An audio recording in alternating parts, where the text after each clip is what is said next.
Karl-Anthony Towns is an All-NBA player for the second time in his career. Reaction on the All-NBA teams on today's show. Plus, the first three things that new Timberwolves president Tim Connelly has to consider when he takes this job. What are his first three orders of business over the next several weeks? Welcome in. You are Locked on Wolves. You are Locked on Timberwolves, your daily Minnesota Timberwolves podcast. Part of the Locked on Podcast Network. Your team every day.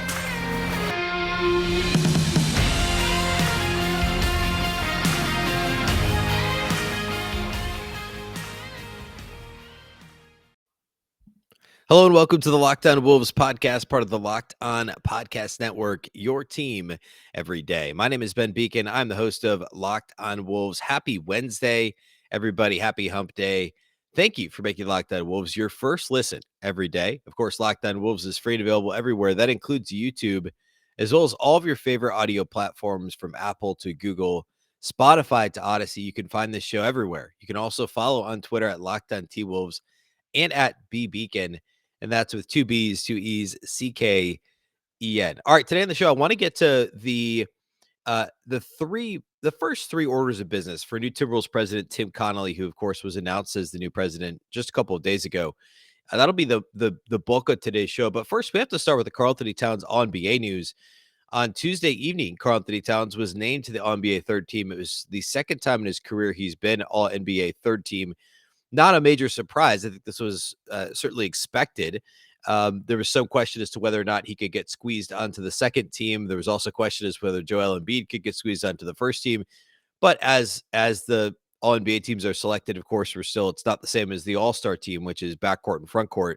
It's two guards, two forwards, and a center. So this shook out about as everybody expected. So the first team, and I'm going to give some overall feedback because on how I thought these teams shook out, because there's a couple of surprises to me here as we look at the teams. So the first team is Giannis, Luka Doncic, Nikola Jokic, Devin Booker, and Jason Tatum. Giannis is the only player that received every single one of his votes for the first team. You get 5 points for a first team vote.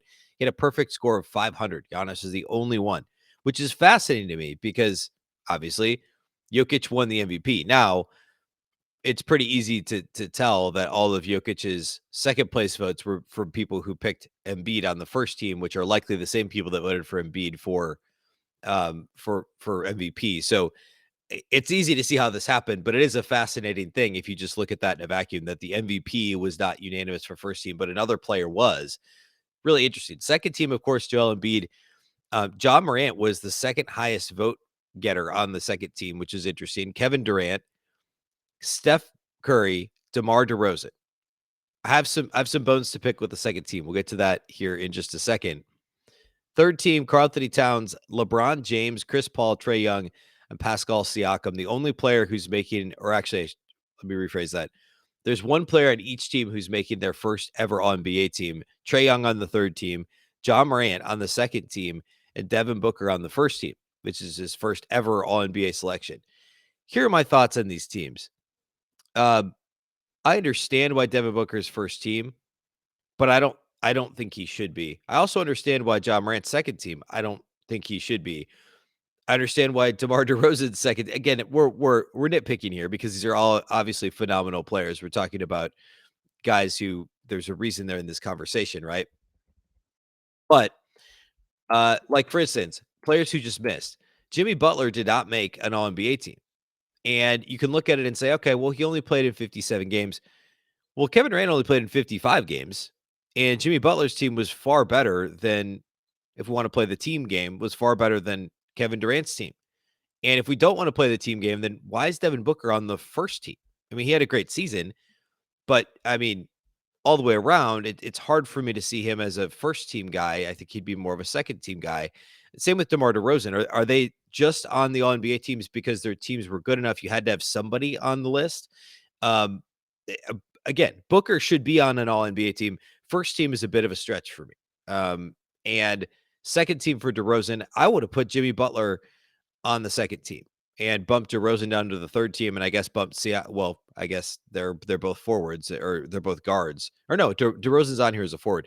I would have found a way to get Jimmy Butler on this team. I think we could fudge that. He was listed as a forward. So yeah, so you put him second team, you put DeRozan to third team, and you bump Siakam off. That's probably what I would do. Durant probably shouldn't be second team either. He's listed as a forward. So you could either one of those guys, you could slide to the third team and bump off Siakam, but I would have put Butler ahead of both Durant and DeRozan, because I thought he was every bit as good as Durant, and neither of them played very many games. They were 57, 55 games each, or respectively, I should say. DeRozan second team is a bit of a stretch. Again, Booker first team is a stretch. And the games played thing isn't a legitimate argument because of how Durant was rewarded. Butler's team was better. Butler was easily the best player on the East number one seed. So I don't really get that. Nobody else really. I mean, in terms of centers, Towns easily won the third team center. The next closest center is Rudy Gobert with 45 points. Towns had 174 points in the voting. So he had, he had 38 second team votes and 60 third team votes. So interesting. He was only not on 2 ballots, by the way.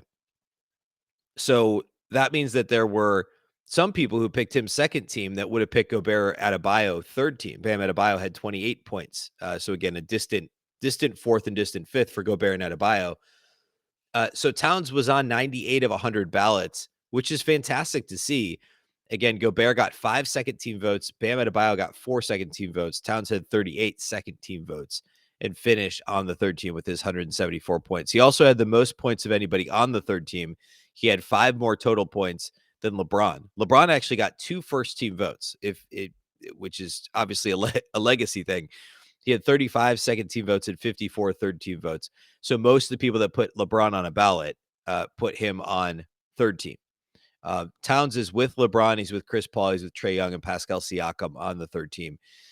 So again, I would have reordered this a bit. I think Butler's the biggest miss in terms of guys who just aren't on the list. And I think what happens is you put him second.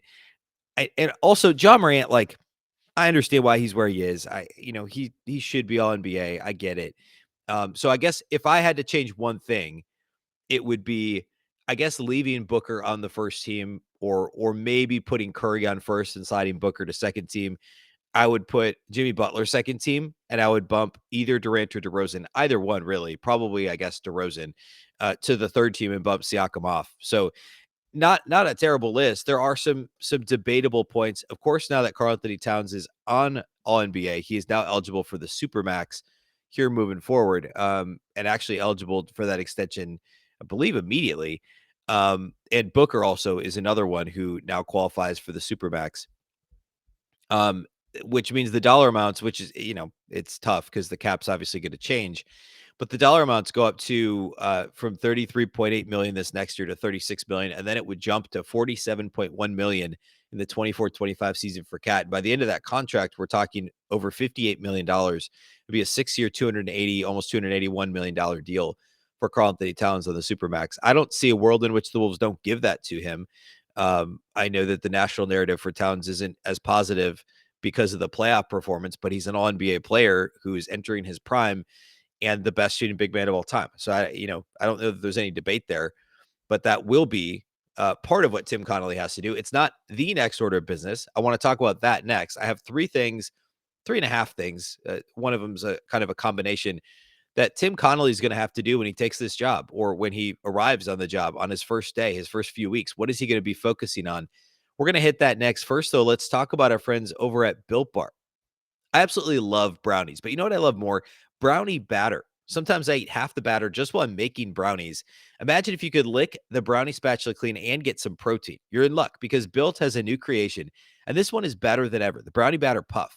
You heard me right. The puff takes protein bars to a new level, and they're available right now at Built.com. If you haven't tried Built Puffs, you need to. You don't know what you're missing out on. Puffs are a chocolate-covered marshmallow protein bar. Delicious flavored marshmallow covered in 100% real chocolate. Just 140 calories, 17 grams of protein, and just 7 grams of sugar. Brownie batter puffs are the perfect pick-me-up for any day. All Built Puffs are covered in 100% real chocolate. That means that with Built, you can eat healthy and actually enjoy doing it. They're made with collagen protein, which your body absorbs more efficiently and provides tons of health benefits. The Brownie Batter Puffs will have you completely forgetting that you're eating a protein bar. No need to pinch yourself. This is real life. Go to built.com, get Brownie Batter Puffs now. That's built.com, promo code LOCKED15. You'll get 15% off your order. Again, promo code LOCKED15 for 15% off at built.com.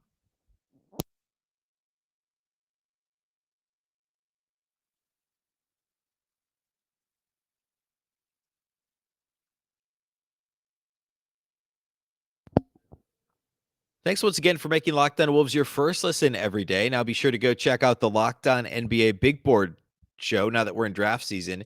Host Rafael Barlow from NBA Draft Junkies and author of the NBA Big Board newsletter is joined by Richard Stamen, Sam Ferris, and Leif Thulin, giving fans an in-depth look into the NBA draft, mock draft, player rankings, and of course, big boards. It's free and available wherever you get podcasts. All right. Speaking of the draft, that's on the list here of things that Tim Connelly has to be worried about as he starts. Worried maybe isn't the right word. Has to pay attention to as he starts the job. Obviously, it's drinking from a fire hose. Clearly, this has been the discussions. The Denver folks have reported that the Connelly conversations with the Wolves have been ongoing since prior to when he traveled to give Jokic the MVP award. So several weeks now. Probably right after around the time both teams were eliminated is what it sounds like is when this conversation began in earnest. And so as executives and coaches that are up for positions do, Connolly obviously did his homework on the Timberwolves. Being a current executive of a division rival, he was obviously very familiar with the roster, but definitely has taken his time with the cap sheet, looked at what's upcoming, looked at the draft pick ledger. What do the Wolves have in terms of their picks upcoming? Who's going to be a free agent, who's due for an extension, all those things. So he's prepared. I'm not at all suggesting he's not, but the orders of business that he's actually going to have to act on. Number one, just simply based on the calendar, is the draft. The Timberwolves have the number 19 pick in the draft. They also have 3 picks between 40 and 50 in the second round. We talked about this a little bit going back to last week and then also early this week on the show, is that Tim Connelly has seen quite a bit of success in the second round. Of course, most notably Nikola Jokic, but also Monty Morris, who should not be overlooked. I think he was like the 51st pick a couple of years ago and has been a massive, top 7 rotation guy for the past couple of years for one of the league's most consistently good teams, right? A 45 plus win team the last several seasons, 40 plus wins the last 6. And Monty Morris was like a key bench guy on a team that went to the conference finals just a couple of years ago and is obviously still a major rotation piece. So a couple of big second round hits for Connelly. He'll have 3 opportunities to do that in this draft. The other thing is, also, what do you do at 19, right? Do you stand pat and pick? And we'll talk more about prospects available there here soon. Do you package picks and trade up? Could you package a couple of seconds and that 19 and move up? I don't know how many teams are going to want to pick up, 3 picks in one draft, or is it a future pick, a future second plus a second this year in the 19 or something to move up in the draft? Or do the Wolves move back and pick up another future pick? Do they say we'd rather have a second pick in next year's draft? 19 is kind of right in that range where you could trade it for an NBA regular or for a future pick, and teams are willing to do that. You see a lot of picks move kind of the end of the lottery or right after the lottery up to that early 20s slot. It's a really good movable pick. You can trade up, you could trade back, you could trade to a future draft, you could trade. We've seen the Wolves do this before, going all the way back to as much as I hesitate to bring the name up, to the David Kahn era. The Wolves traded their mid-round pick in the Martell Webster deal. Then under Rick Adelman, they traded it for Chase Budinger, like a straight up deal. That was before the draft. The Webster one was draft night. So there's tons of movability there with 19. I doubt the Wolves trade it for just an NBA regular because their roster is so full already. I mean, your only unrestricted free agents are Taurean Prince, Jake Layman, and Josh Okogie. Everybody else is restricted. That's going to have a cap hold or is coming back. And so the Wolves have 4 picks. It's pretty unlikely that they trade a pick for a player straight up, unless they're also including a player as part of it. Maybe it's, I'm just completely spitballing here. Maybe it's like Malik Beasley in the 19 and you pick up a future pick and a player this year or something like that. I don't know. That's always possible. So I guess the first thing is, what do you do with the draft? Do you pick at 19? Do you trade? And they may not know until the night of. I mean, if do you I've said this before. I think the most likely scenario with the second round is that one of those picks gets moved for a future pick, and or there's a draft and stash. You're not going to pick 4 players in this draft, 3 of them on non-guaranteed deals, and keep them all. Maybe there's a second rounder that they drafted, give a 2-way contract. That's something you're allowed to do. So, I mean, there's a bevy of options. My guess right now is they pick at 19, they pick and keep somebody to be on the roster this year in the second round, and then they draft and stash and or um, draft somebody and do a 2-way with another second rounder, and then the third one they either sell or kick to next year. Although they're all pretty good picks, being above pick 50 to sell. So and of course there's a cap now, thanks to David Kahn actually on what you can actually get back for a second round pick too. You can only get so much cash back anyway. So what do we do with the draft? That's the first question Tim Connelly has to ask. And the Wolves are kind of middle of the pack in terms of draft capital. I've talked about this before, I believe, on Tankathon.com. They're either 14th or 15th in the NBA draft power rankings based on the value of the picks that they have on their ledger, the 19th pick and then the 3 picks between 40 and 50 that are in the second round. So what does that look like for Tim Connelly? What does he choose to do? The second thing would be the D'Angelo Russell and Malik Beasley. Well, I would say the D'Lo thing is more of a conundrum, is how I've been referring to it. Beasley is less of a conundrum, but those are kind of the 2 movable assets, in my opinion, on the Timberwolves roster, right? I mean, Beasley's got, well, we'll start with D'Lo. D'Lo, of course, is on a max deal, but this is his last season. He's an expiring deal after this year. He's already been in a ton of kind of loose trade rumors. There's nothing concrete, of course, because it, on the one hand, it doesn't make a ton of logical sense to trade your starting point guard who scored 20 a game, when you went to the playoffs and for the first time or second time in 18 years, and he's best friends with your best player. So it makes some sense that there's not a logical or a ton of trade conversation around D'Angelo Russell. At the same time, with the way he played in the playoffs, the fact that you've got 2 high usage stars in both Towns and Anthony Edwards, and Russell could easily be seen to be the odd man out. There's going to be some trade rumors at some point this offseason with him. What I've said all along is, is any team jumping at the chance to add on max salary for D'Lo that also knows he's going to be a free agent this year? So there's not likely going to be like a playoff team that says, oh yeah, let's take on D'Lo for 1 season and then let him hit the free agent market, or let's be the ones that have to give him his next contract extension. I think most teams, unless it's say a rebuilding team or a team that's kind of stuck in the middle, I have no idea in terms of salary now. I'm just naming teams that seem to often be stuck in the middle, like a Sacramento Kings, or like a Pacers or something like that. A team that is kind of like languishing between playoff team and lottery team, and they want to make a move, sell some tickets, get some people excited, have a guy who is a good player. I'm not at all saying D'Lo's not a good player. He's just not a max player. Would that type of a team come calling and be interested in D'Lo? If not, I think the most likely scenario is the Wolves play out the string on the contract and he hits free agency next summer, and we just kind of see what happens in the open market. But that's a decision that Connelly's going to have to make, a calculated decision. There's always the possibility of trading D'Lo during the season, but that is hard to do with a max contract player, and also for a team that has designs on being not a 7 seed next year, but say they want to jump into the 4, 5, 6 conversation in the West. It's a pretty big shakeup to trade a max contract guy midseason if that's your outlook on the season, right? You're not talking about a team that it's not do or die next year for the Wolves or anything like that. Obviously, it becomes a lot easier if the Wolves get off to a really tough start, but it also at that point, D'Lo's trade value would suffer. So that would be a bit more complicated for sure. But the D'Lo conundrum, which we talked about on the show, I spent basically a whole show doing it right after the season. You can go back and listen to that, of the different options to handle or to that present themselves with D'Angelo Russell. That's one of the first questions Tim Connelly has to answer.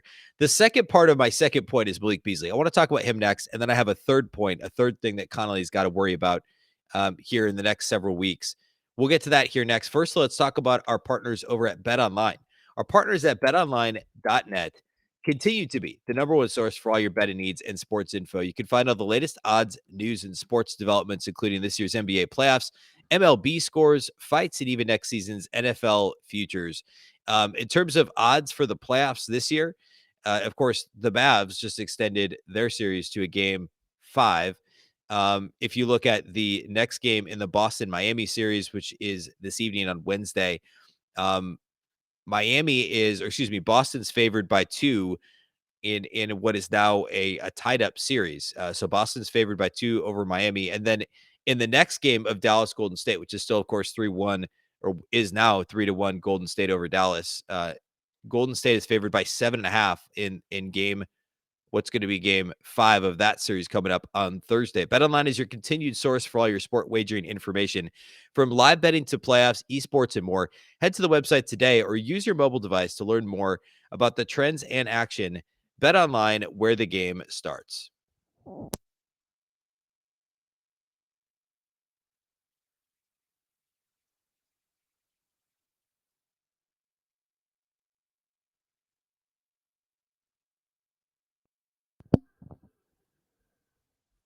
All right, part 2 of part 2, so I guess 2B of things for Connelly to do on the job in Minnesota is Malik Beasley. Beasley's a really interesting case because he could be seen as having a really reasonable contract, right? I mean, he's owed 15.5 million this year, and there's a team option on the following season. And the team option is for I believe it's about 16.5 million. And he's a tradable asset. That's reasonable money. At the same time, he wasn't a starter this year for the Timberwolves. So you look at the Wolves starting lineup, they're all coming back, right? Patrick Beverley with his extension, obviously coming back. Jared Vanderbilt signed the deal before last year. He's back for likely 2 more years on a really reasonable salary. And you've got your big 3. So if D'Lo's not traded, Malik Beasley becomes a very tradable asset. And I'd be willing to venture that the Wolves would get more right now in terms of assets back for Malik Beasley than they would for D'Angelo Russell, because Beasley's half the cost and there's flexibility for next season. So a team could trade for him and then flip him at the deadline if another team saw him as an expiring deal or was excited to pick up his option at a little over 16 million for next season for the 23-24 year. So again, 15.5 million this year, a team option for the following season at about 16.5 million. So it's a really versatile asset. Either you're excited about the player at that price and know that he had a down season because of the legal issues and the wasn't in shape to start the year in part because of that last year, went to the bench, wasn't comfortable on the bench. If you're acquiring him as a starter, as a guy you're expecting to score, he can do that. He's a 40% three-point shooter. He scored 20 a game for the Wolves prior to last year. Or you're excited about the asset. You're excited to get him and flip him because of that value. If you're the Wolves, would you be selling low? Probably, based on what he did this season. So if you're another team, do you buy low and then play him, sell high as an asset at the trade deadline next year, and or the following season as an actual expiring contract? So there's Malik Beasley is such a fascinating asset in my mind. There could be basically every team in the league could be interested in Malik Beasley, because if you're a playoff caliber team, he could upgrade your starting lineup. If you get him into a bench role and he's comfortable with it, he could be an instant offense off the bench. Although I think the way he plays, he tends to be he probably is better as a starter in general, because well, he's high usage and can score a lot of points. He's not high usage in a ball dominant way, right? He shoots he's the better way to describe it is well, yeah, that's the best way to say it. He's a higher usage guy in a non-ball dominant way, if that makes any sense. Because if he touches the ball, he's shooting it, but he's not going to initiate offense, and so you're going to have to call a bunch of plays for him, or just get him the ball in transition for him to be effective. There's probably 29 NBA teams other than the Wolves who would be interested in that. Or if you're a bad team, you can get him to score a bunch of points, and then flip him as a positive asset moving forward. So there's a high probability in my mind he's moved for all those reasons. Now, if D'Angelo Russell, for whatever reason, were to be traded, the Wolves likely keep Malik Beasley and put him in the starting lineup, and Patrick Beverley's your starting point guard. And then obviously Jordan McLaughlin can replicate that for the games that Beverley sits out, the 15-20 a season he's going to set out that he always does. And then you've also got the number 19 pick. You could look at addressing point guard there as well, point guard of the future if you want. I guess it's tough to say you're going to do that at 19, but those are your options, right? I think if D'Lo stays on the roster, it would surprise me if Beasley was not traded. That to me would be the one major move the Wolves could have on the table. Interestingly enough, though, Connelly actually drafted Beasley when he was in Denver. So, I mean, I don't know if that makes it more or less likely, or if it doesn't matter, more or less likely that he's traded, or if it doesn't matter in the grand scheme. But that's my second thought, is the D'Lo/Beasley, the two existing players and biggest names that are most likely to be traded. The last thing to talk about is free agency, but not this year as much, really just next year. This year, it's all about the exceptions the Wolves have the mid-level and the biannual exceptions. Of course, Taurean Prince coming off the books. Josh Okogie coming off the books, a much smaller number. Okogie's like 4 or 5 million. Prince is like, what was he, like 16 or 15 coming off the books, and Jake Layman like 3 or 4 million off the books. So 3 roster spots, exceptions to use, the 2-way contracts to fill. I know nothing crazy this offseason, but next offseason, the Wolves are going to have a lot more cap space. You got Beverly's deal expiring. You got D'Angelo Russell's deal expiring next offseason, assuming there's no extension there, which I don't expect that there will be. And then you have the team option on Malik Beasley. So again, assuming Beasley has something of a bounce back year, if he remains on the roster, I don't think they don't pick that option up. But even if you don't, Beverly and Russell together, I mean, that's like 44 million right there. That's coming off your books, and you've got a bunch of team options. I mean, you're obviously going to pick up Jaden McDaniels. There's Jordan McLaughlin. That'll be Bolmaro's first option. I don't see any scenario in which they just wouldn't pick that option up. But there's going to be cap space in 23. So no doubt. I mean, these front office guys are all thinking several years in advance, as they should. So it's looking at potential free agents in 2023, looking at the Wolves' potential really max cap space in 2023. Because remember, the Towns extension wouldn't kick in until the summer of 24. Anthony Edwards' first max extension wouldn't kick in until the summer of 24. Once that happens, your window closes in order to add a lot of salary. So this offseason, not a ton of cap space because you've still got the D'Lo contract. Next offseason, before the Ant extension actually kicks in, before the Supermax kicks in for Cat, you've got at least 43 million, give or take. Plus, you've got certainly a rise in the actual salary cap. That would be the opportunity for the big splash to be made. And if the Wolves can make progress this year, go from 46 wins to call it a 50-win team and get the 5 seed in the West or something, there's new executive who's had success. Chris Finch in his second full season has success. If all those things happen, you can build a pretty compelling case to a legit free agent to come to Minnesota, or maybe it's a move in the trade market, but it's obviously hard to acquire a max guy like that in the trade market without sending you have to send matching salary, and the Wolves would have a tough time figuring that out. They would actually just have the cap space, right? So free agency is a real possibility next summer, 2023, more likely than 2022. So that would be the third thing that Connelly has to look at. Again, just to summarize that, the draft, obviously the 19 pick, the 3 picks in 40 to 50. Related to that, if the Wolves end up trading D'Angelo Russell, is point guard a need there? Are they looking at drafting a point guard at 19? Are you trading it? Are you trading up? Are you trading back? So bevy of things to do with 19. What do you do with D'Angelo Russell, and also what do you do with Malik Beasley? D'Lo probably has more value to the Wolves than other teams. Beasley may have more value to other teams than the Wolves, interestingly enough. And then finally, free agency in 2023. What does that look like? How do the Wolves prep for, really 14 months from now, 13 months from now for free agency of next summer, based on what's on the roster currently? All right. That's all we have for today. Thanks again for listening to the Locked On Wolves podcast. Of course, we're part of the Locked On Podcast Network, and thank you for making our show the first listen every day. Of course, this show is free and available everywhere, including YouTube, Apple, Google, Spotify, Odyssey, wherever you get podcasts. You can find Locked On Wolves. You can also follow on Twitter at Locked On T Wolves. Don't forget the T, and at Beecken with 2 B's, 2 E's, CKEN. Again, Locked On Wolves is part of the Locked On Podcast Network. Remember, the Locked On Network is your local experts on all the biggest stories. And also, while you're making us your first listen, don't forget to make Locked On NBA your second listen. From the first jump ball, the play-in, to the last possession of the finals, Locked On experts take you deep inside the playoffs with insight and analysis affecting all 30 teams. Once again, I'm Ben Beecken. This is the Locked On Wolves podcast, and we'll catch you next time.